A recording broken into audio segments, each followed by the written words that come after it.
స్వామివారు మేము లోపల మాట్లాడుతున్నప్పుడు చెప్పిన ఒక మాట, ధర్మం మనకు దూరం కాదు, మనం ధర్మానికి దూరం అవుతాం. సనాతన ధర్మం అంతం కాదు, సనాతన ధర్మానికి మనం దూరం అవుతాం. మనం దూరం అయితే ఏమవుతుంది? మనం అంతమవుతాం. మనం అంతమైనప్పుడు ఏం జరుగుతూ ఉన్నది?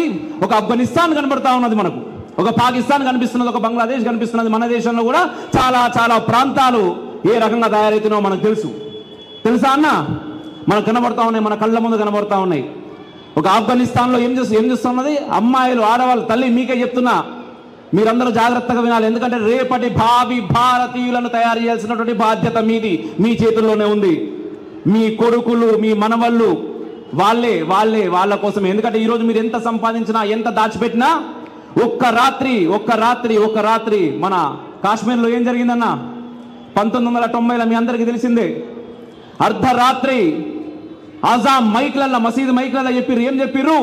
మీ ఆడోళ్ళని నిలబెట్టి, మీ మొగోళ్ళందరూ కూడా ఇక్కడ నుంచి పారిపోర్రు, మీ ఆడోళ్ళను పిల్లల్ని నిలబెట్టి అని.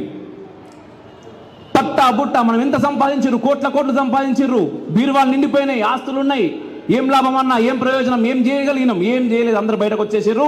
ఆడోళ్ళందరూ అక్కడనే ఉన్నారు. ఆఫ్ఘనిస్తాన్లో కూడా అదే జరుగుతూ ఉన్నది. ఆడోళ్ళని ఎట్లిస్తూ వాళ్ళ ఇంటి గదిలో నుంచి బయటకు రాణిస్తలేరు.